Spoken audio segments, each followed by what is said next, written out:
Hello, everybody. This is Jeffrey GT7, and welcome to the episode.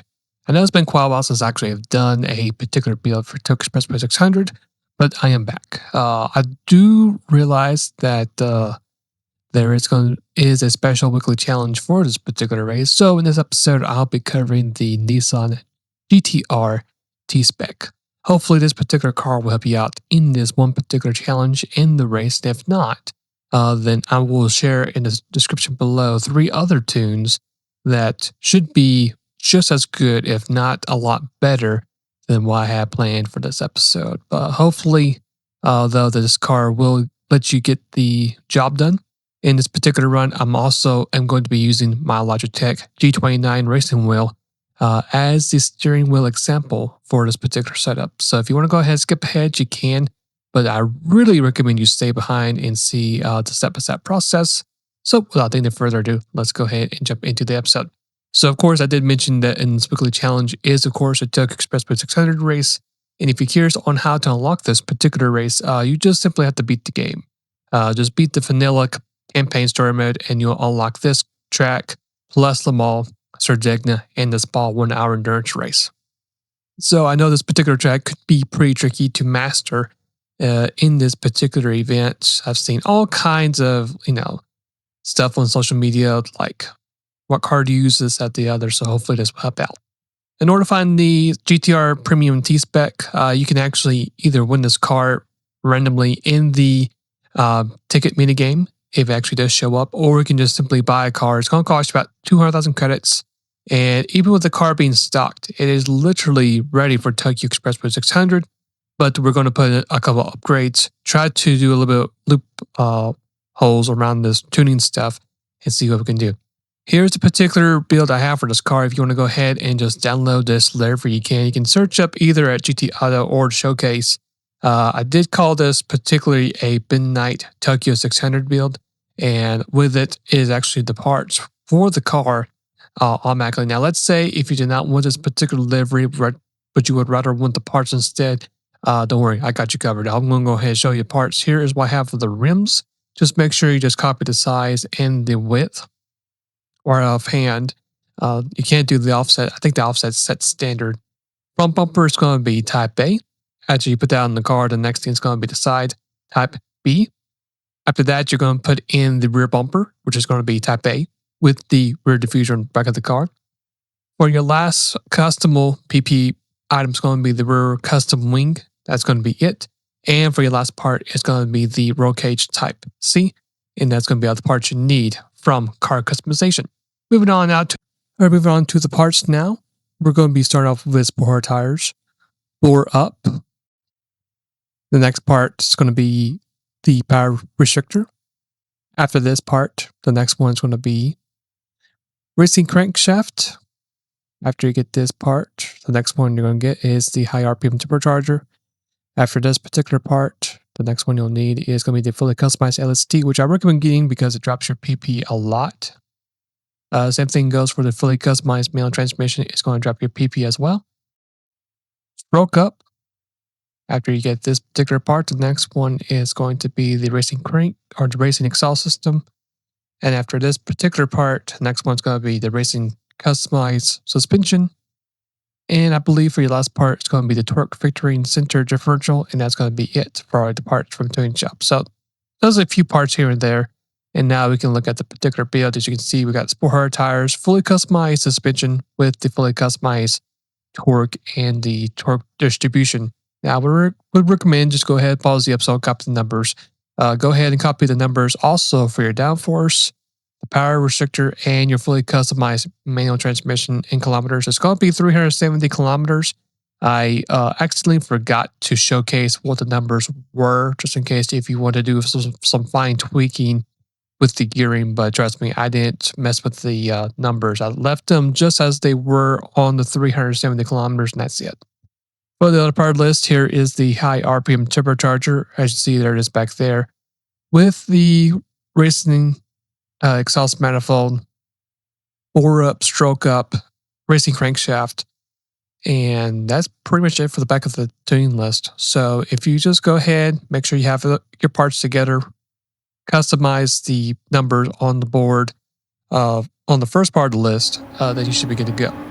So as we make our way to the race itself, as you can see, we got ourselves a different view for this recording. Now, I've actually went ahead and customized the chase cam for this particular run, and I'd say with this T-Spec GTR, the car felt really good using the G29 race wheel, which I was very surprised how well it did. I wasn't too sure if it was going to be more on the understeer side or oversteer, but it actually felt decently smooth, which kind of surprised me about a little bit.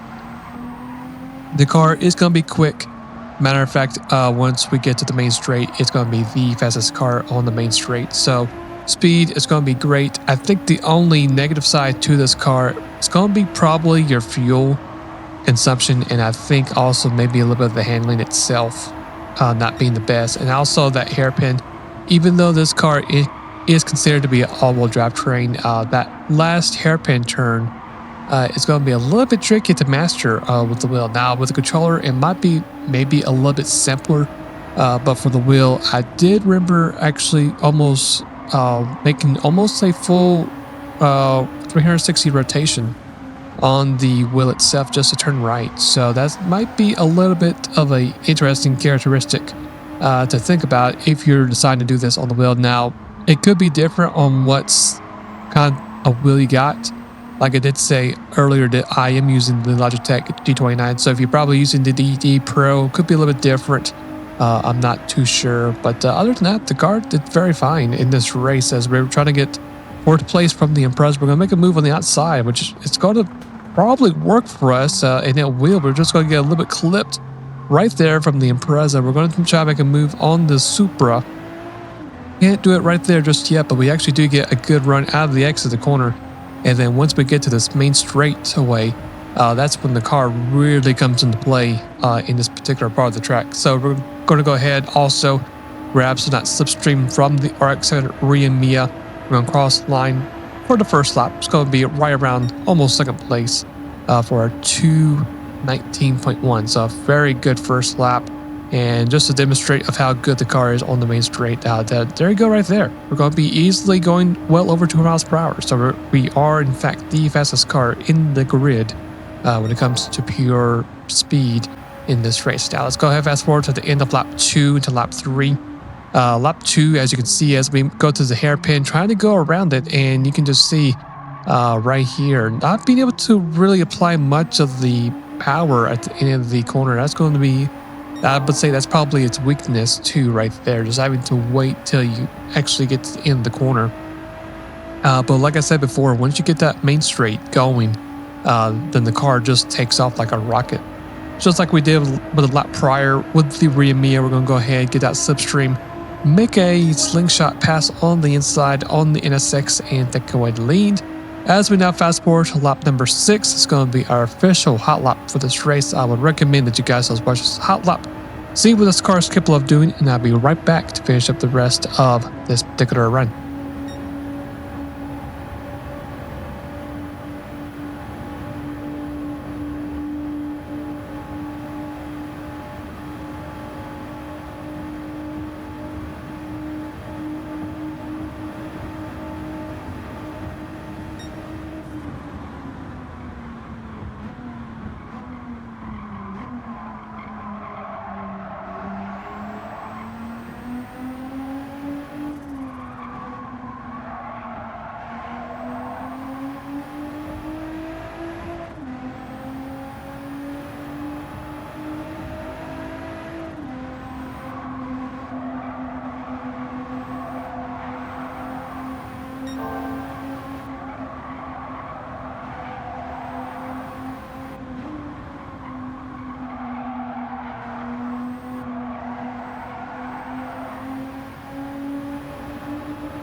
Alright, so as we fast forward to the end of lap number 7, it's going to be our official lap to pit. We're actually going to be pitting the same lap as the other GTR, which is actually, I thought was pretty funny. Now, in this particular distance we got between ourselves and second place, all I'll be doing here is going to refill the car fuel.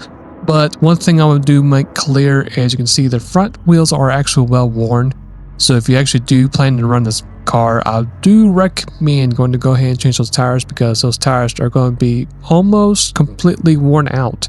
But at the time the race was over with, I wasn't aware of that till late in the race. And as you can see here, as we finish up, we actually did manage to have enough fuel. But you can see those front tires, they are almost done, which kind of surprised me a little bit. But despite that, it's going to be a 26-17 for a total run for this particular run. So the car overall did very well in this race. So if you do have the funds and want to try this car out, you can. Or like I said earlier, if you want to try out the other cars that do have below the description below, you can as well, which hopefully does help you out in this weekly challenge. So in my particular next episode or live stream, I'm going to go back to Le Mans. If you guys don't know, I actually am in the process of doing a live stream series using the Mazda 778B. We are actually about, I think, 10 hours and 40 minutes left in the Le Mans race. So we are doing very well.